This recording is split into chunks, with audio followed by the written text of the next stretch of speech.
Hey, what's going on, guys? Welcome back to another video. So this is going to be a 3-part series. If you're watching this on the day it came out today, May 15th, then obviously you'll only be watching part 1 right now. If you're watching this any later than 3 days from now, then you'll be able to click through to part 2 at the end of this video. So let's get right into it. We're going to be going over, it's going to be a long one. That's why it's 3 parts. So it's product research in 2019. A lot of stuff has changed. Ranking has changed. Rules have changed.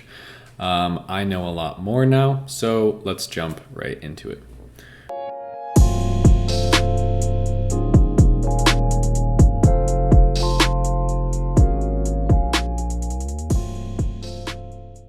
All right, guys. So if we're going to be approaching this at kind of like a complete beginner's point. So if you know some of this, bear with me. Maybe go to 5 minutes in or so. I'm just going to explain kind of the process and how it works, and then we'll jump into product research. So Amazon FBA in 2019 is definitely different than it has been in past years, because there's more competition. A, there's more competition. B, the rules have changed. Like we went over, you can't do giveaways. So we're going to be ranking our products organically, ranking them with PPC. We'll be getting into that later, but let's talk about how to find a product, right? So that hasn't changed too much, other than some of the criteria that I'm going to give you. So in the beginning, what you want to find is a niche product, right, that you could potentially build a brand around, and something that you could obviously make a decent enough profit margin to profit, let's say, anywhere from $100 to $500 a day from, right? So that's the goal. And what we're going to be doing, if you don't have this tool already, you could actually just grab it. Down in the description, there will be a link. You get this tool for $20 off. This is the Jungle Scout web app. You need the Chrome extension as well, and we'll go over that in a little bit. But this is how you find a product idea. So as you can see here, we have a bunch of different categories. So categories are all here. These are all categories exactly from Amazon, how they look in the US marketplace. And then over here we have some filters that we can use: minimum price, maximum price, yada yada. You could probably read that yourself, so I'm not going to read all of them. I actually just found a new product today by accident because I forgot to click off a category, and I put in all my filters, right? And I'll be showing you those filters in a second. And then I hit search, and I found a product that I'm going to be selling. I'm sourcing it probably tonight. I haven't contacted suppliers yet, but I've already looked at suppliers. I know what I want to bundle. It's almost definite. So I'm excited about that. But point being, this tool is not meant to be used one way. So a lot of the times when I make a mistake and I put something in wrong, or like do something like that, forget to fill in the correct category, that's when I find my product, which is funny because everyone has this cookie cutter approach. And that's the first lesson of this video, is that we kind of want to use this uniquely. So I'm sure maybe you guys have taken courses, maybe you've taken my course. If you guys want to learn Amazon from beginning to end, it'll be the first link in the description. It's donation based. You could get in there for as low as $5. So first thing that people would tell you is, arts, crafts, and sewing, baby, beauty and personal care. Don't do electronics. Don't do all these other ones. Health and household, home and kitchen, kitchen and dining, patio, lawn and garden, office products, sports and outdoors, tools and home improvement, right? So like those are the categories that everyone says to sell in. And what I've been noticing, my last 2 products have all been in categories where people say not to sell in. Electronics, the one I'm about to sell is in industrial and scientific. So not really that people aren't saying to sell in there, but point being is I'm finding all these little, I say this all the time for some reason, low-hanging fruit, right? Products that are getting overlooked in places like electronics, right? Everyone always says don't sell in electronics for some reason, but I'm finding good products in there. So obviously the reason would be you don't want super complex product, something that plugs in that you could get bad reviews for, or maybe even get sued for if someone hurts themselves with it, right? We want to keep the product kind of simple, but with all that aside, let's kind of just jump right in and start filling this out. Grab your pen and paper. You have 30 seconds. Go. Okay. If you were smart, you paused the video. I'm not actually going to wait 30 seconds. What we're going to do is I'm going to show you what categories are good, what I would recommend selling in. So arts, crafts, and sewing, right? Baby, beauty, and personal care. I think camera and photo, right? Because you could technically find accessory items in there, tripods, pieces for tripods, stuff like that, right? So you wouldn't want to sell an actual camera, but there's stuff in there that you could sell. Even like I was saying, like electronics, so most of it you wouldn't want to sell, but why not? And we could even do like computers and accessories, because there's cords, there's clamps, there's certain tool sets, there's accessory items, right? So you don't have to sell the main components. But why would we not want to see any of it and just assume that all of it's bad? Health and household, home and kitchen. Obviously, we're not going to sell a book, right? We're not selling appliances. We're not selling grocery or food. So that's why we're not selecting those. Industrial and scientific, kitchen and dining, musical instruments even. Again, we're not going to be selling a guitar, but there might be parts to a guitar that we would want to sell. Office products, excuse me, patio, lawn and garden, sports and outdoors even. You could even do pet supplies. Like, all of these have potential. Now, there's certain ones that are better than others, but that doesn't mean that they don't have potential, right? So just because I don't prefer to look in sports and outdoors doesn't mean that someone else might not come in first try, find an awesome product, and then all of a sudden make $200 a day on Amazon. That's totally possible. Same thing with toys and games. Now you're going to end up filtering through a lot of junk, but why not, right? You could always keep scrolling. How hard is it to scroll past something? You don't have to click on it, but there is always the chance that something good might be there. So those are kind of where I like to start, right? And then now we'll come over to the filters here. Minimum price. I realistically will set this to like probably like $14.88 maybe, because I want to see the $14.99 products. And again, there's not going to be a killer profit margin there. Maybe you have a $7 profit margin at $14 or $15, but that's good enough, right? So if we could sell 12 units a day at $7 a piece, there's your $100 a day. It's not too hard to sell 12 units a day. So I'm okay with that. $14.88, it's pretty low. Most people would say 20 to 30. But then we'll come up here and we'll go like up to probably, maybe let's go lower ticket, right? So the beautiful thing about this is that you can decide. Okay, so I'm gonna do $14.88 so that we see $14.99, $14.93, $14.95, up to $24.99. Okay, so $15 to $25 is just what I'm looking at right now. That's the exact filter I had set this morning when I found my new product I'm going to be launching. So $14.88, $24.99. Beautiful thing is, if you think, you know, I want a $15 profit margin, well then your minimum price can't be $15. So set this to 20 and then set this to 35. So it's up to you. I hope if you take anything away from this, it's that you're in control here. So you get to change everything here. I'm just giving you a suggestion, okay? None of this should be followed to the T. Minimum sales. Again, I always do a little less than 300 just because I'm okay with grabbing a product that makes me an extra $80 to $150 a day, even if it's not, you know, $200, $300, $400 a day. That's cool. I'll still take it. I'm cool with making $2,000 a month from a product. That's perfectly, that's amazing, actually. It's like another full-time job to some people. 212 max sales, we're not going to max it out. Minimum revenue, and again, so like, I think it'd be worth it if I can make $50 a day. At a 50% profit margin, that's like $3,000. Ideally though, the way that I think about this tool is I set it based on what I actually want. So I don't go super broad. I'm like, here's what I know about Amazon FBA. With it being a little bit more competitive, let me narrow down on exactly what I want. So if I want $100 a day from a product, let's assume we have a 50 or 60% profit margin. That's really good, by the way.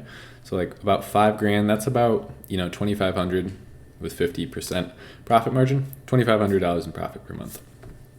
And up here, we're going to narrow this down pretty small. So I'll put this to like maybe 8,900, right? And if you're wondering why I'm putting these random numbers, like, Paul, why aren't you just putting 200 and then 5,000 and then 9,000? Well, it's because you're supposed to be using this in a unique way. So if you just put the same numbers that everyone puts in, you'll see the same results. So it doesn't have that big of an effect, but it does a little bit. So max reviews. So So we'll just keep it under 100. You could even go higher. So like what I've been realizing lately and what I'm learning from people above me is that you can set your reviews higher, 200, 250, 175, around that range, and make sure instead of being, always on the look for markets with low reviews, well, that is still important. How many times do you see a market where there's someone with 600 reviews, someone with 400, and then out of nowhere, there's someone with 12 reviews killing it, right? That happens all the time. And we're going to be that seller, right? Hopefully you will be. I'm definitely going to be. I'm taking the action that's necessary. But if you follow through this video, there's no reason that you shouldn't as well. So what we could do is we'll set this to like 200, oh wow, not 2,000, that's a little too high, 212, right? So I said under 100. On average, the market should be under 100, but it's okay if 1 or 2, maybe even 3 or 4 people have that many reviews. As long as there's not hundreds of listings for the product. If there's only, 30 listings for a product, it doesn't really matter that much if a couple people have a couple hundred reviews. What is going to matter is the quality of your product and how well you differentiate. So max weight, this is a big one, especially, with the tariffs going around. I think it's at 10% right now. People are talking about, not people, more like Trump and China are talking about 25% tariff. That would be pretty high, right? 25% more that you'd have to pay on shipping. So I think it's pretty important to keep your weight down. I would keep that at I like under half a pound. I used to do under a pound.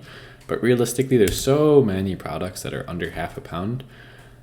And then at that point, your shipping cost ends up being like $1 per unit, right? So if you're ordering 250 units, $250 to get air shipping is not too bad. That's assuming that it's small, right? Because a roll of bubble wrap is this big. That probably weighs less than a pound, right? But it's huge. So you have to consider how big the product is too. Just because it's light doesn't necessarily mean it's going to be cheap to ship. So that's about it, guys. That's all I'm going to set. So we're not going to touch max sellers. We're not going to touch the listing quality score. That's what LQS is. So that's kind of an algorithm that Jungle Scout has built in based on pictures, keyword optimization, titles, to basically see how good competitors' listings are. Again, I don't really care how good their listings are. I care how good their products are, because if we have the best product and the lowest price, we're going to crush it no matter what. So let's go ahead and hit search.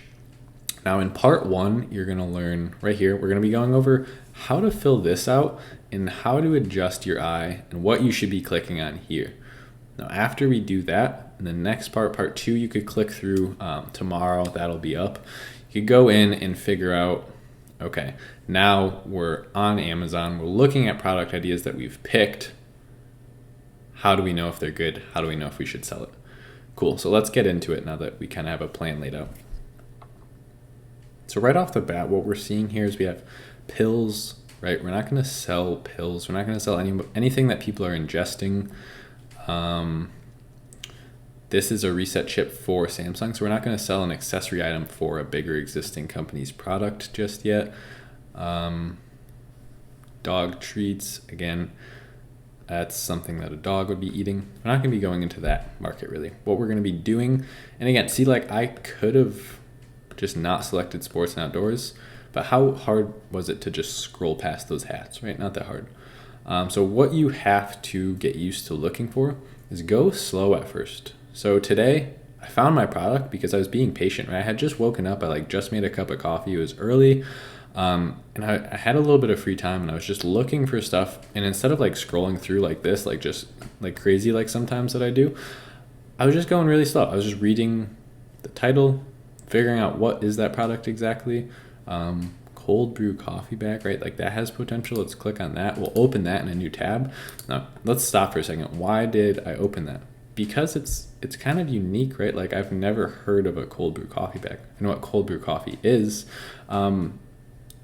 But that's something that you don't see in stores, right? I've never just walked through Target and seen, oh, cold brew coffee bags. I know what those are.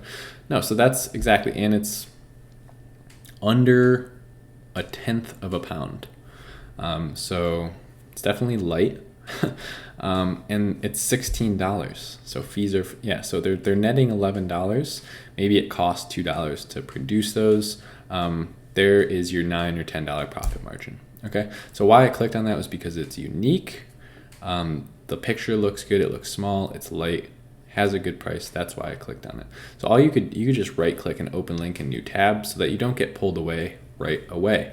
Now, my favorite strategy for doing product research is essentially how we're doing the parts. That's how I've structured this little series that I'm doing, is product research first. When you're doing product research, just be doing product research. Okay, don't be also going on Alibaba and doing sourcing research and trying to figure out profit margins and all this. Just find ideas. That's all we're doing right now. It makes it very simple to stay on task, right? So I didn't even go and look at that. I didn't analyze the market. Analyze the market when you're analyzing all the markets. Find product ideas when you're finding product ideas. So we'll just open it and we'll leave it alone. We'll keep looking. And this is coming from experience. So I've done probably literally thousands of hours of product research. And what I've noticed is more effective is just structuring it. Like you wouldn't like go to like a classroom and then they have you do one part of an assignment and then all of a sudden you're doing a step 6 and then you bounce back to 2 and then you go to 10. You need some structure and you need to have like an efficient flow. So let's look through here. We'll keep looking. We'll try and find something else.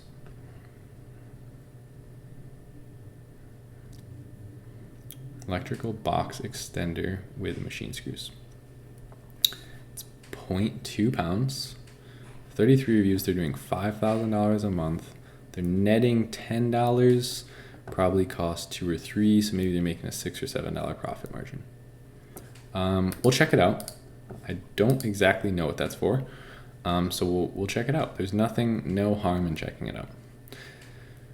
For instance, I would not check this out though, right? Like a glass for wine. It's too generic. How are you gonna stand out in that market? Surely someone could prove me wrong, and I'm not saying it's impossible, but that's just not what I do. And so I'm teaching you what I know. I've actually looked at those before, and that's why I know I'm not going to click on it, because it's not that good. At first, it does look like it could be, but I don't think it is. Oscillating multi-tool. Cool, we'll check that out. Again, why did I click on that? Half a pound exactly. Really good sale price. So they're netting $17. Maybe those cost $3 or $4. Gets you down to a $12 profit margin or so. Doing 300 sales a month, so they're selling 10 a day. And they're doing $7,500 a month in revenue. Really good. So if you're wondering what I'm looking at first, before I ever look at stuff like weight, how much they're making, is there room for me to come in? Obviously, you'll have to look at the whole market to figure out that. But common sense right away, is that a very rare product and very intriguing, or is it kind of just an everyday product? I generally don't like selling just everyday products. I generally like selling more niche products, stuff that kind of makes me raise an eyebrow and go, what is that?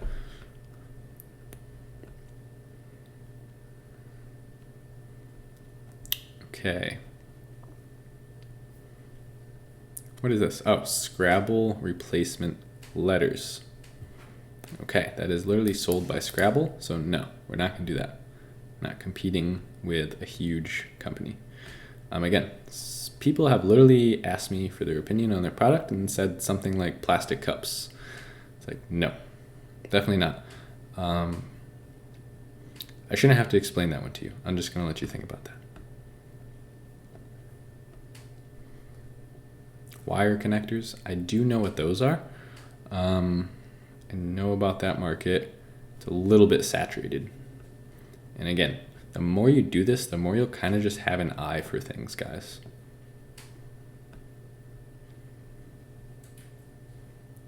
Okay, let's see. So again, there's those wire connectors popping up again.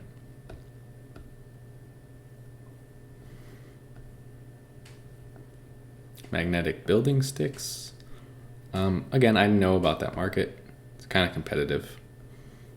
So the more you do it, you'll become like a little mini expert. Just like kind of know right away without even having to click on it. Okay, that market's probably not good. In the beginning, I would prefer you click on more things and go analyze them because it's good product or good practice. I mean, first birthday water bottle stickers. We'll check that out. That's pretty weird. It's small. It's light. Interesting. Pruning shear, garden pruners, easy cutting. Okay. I'm going to say no to that one. Why am I saying no? I think garden tools are just going to be pretty competitive.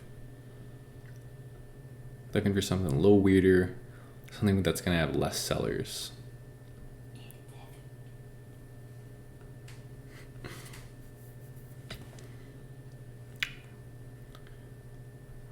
Okay.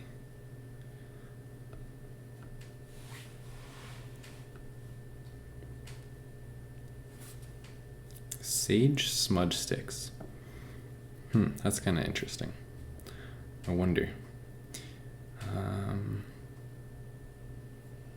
don't know if there'd be an issue with selling that. I don't think so. Maybe importing leaves from another country. Might be some kind of certification you have to get through there. Let's see. So again, I hope you understand that in the amount of time I'm putting into looking through these products, you could set aside 30 minutes a night if that's all you have. If you have more, great. What are you doing at night? If you just come home and kind of watch TV, that's a perfect time to kind of supplement this instead. So be productive and put as much time in it as you can, because as you can see, we're looking through 15,000 products here. So it's going to take some time. People will actually complain to me. They're like, oh, I can't find a product. I'm like, well, how much product research are you doing? I'm like, oh, I do as much as I can. Okay, well, it's really just a numbers game. You have to go look, right? You have to get out there and produce the results. They're not just going to come find you. So rustic graduation cards. So graduation stuff, that's so seasonal. That's a good example of something that probably looks really good right now, but it's almost a trap, right? Because it's middle of May. By the time yours gets in, it'll be June. Everyone will already be graduating, and you'll probably have missed that one. This would have been good to start in about March or something. March, maybe February, to get some reviews like he did before. I guarantee he's not going to be selling too good after the summer comes. Disposable ear washer tips. Cool, we'll check that out.